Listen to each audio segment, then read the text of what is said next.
Greetings and hello. I am Paul Wood, the Director of Technical Support for Sermon.net. On today's Paul on Call, let's talk about the ideal setup for broadcasting. Having a solid camera placement will allow your broadcast to shine. With any broadcast setup, there's always some additional gear that's always recommended to get. And one of those pieces that's crucial for a great broadcast is having an intercom system. And this intercom will allow you to talk to your crew, go left camera, go up, go down. I need you to zoom in, zoom out, follow the speaker, things like that. So it's great. There's a few different brands out there from like Clearcom, RTS, Telex, um, EarTech, whichever one works for you. That's what will work. But it's just a solid way to communicate with your crew, whether you're in the control room or somebody's in the sanctuary or vice versa. Depending on what gear that you own, you may need to convert SDI to HDMI, HDMI to SDI. Both of those formats are interchangeable. So SDI is used for longer runs, where HDMI is for under 20 feet. So you can convert those, go from HDMI to SDI, and then SDI back to HDMI, depending on what gear that you have selected. It's also nice to have a second computer going into your switcher so that way you can play videos. You can also run graphics. It's another source that you can go to.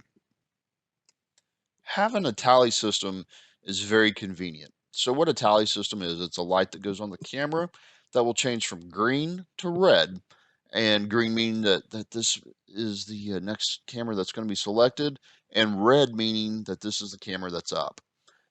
So when you have somebody that's maybe not familiar with the audio video, they know exactly which camera to look at. So if you're going from camera 1 to camera 2, it switches when you switch on the switcher. Very convenient to have.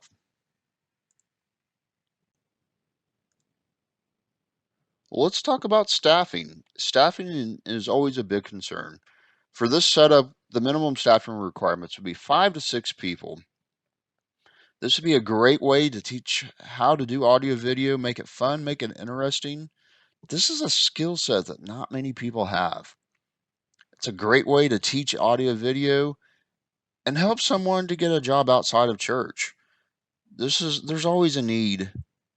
There's always a need for audio video techs. For the technical director, this would be one person located inside the control room, running the show, running the switcher. So this would be ready camera 1, take camera 1.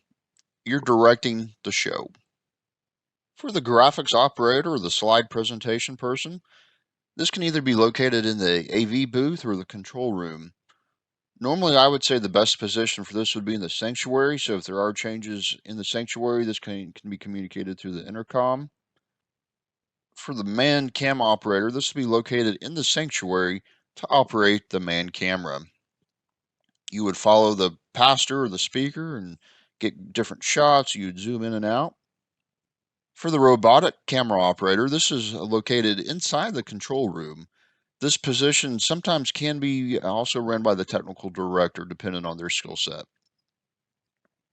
You will need a dedicated audio tech for the live broadcast. This needs to be separate from the audio tech for the sanctuary. And the reason for this is that the audio levels from the house to the broadcast are going to be different. They're going to be up and down. It's a different mix. And with the digital board, it makes it very easy to do this with like either a Midas 32 or a Behringer X32, that you can have a separate feed in the control room. That's all it's for. It's up and down. It's for the broadcast for the best mix. You'd also want to have a broadcast monitor.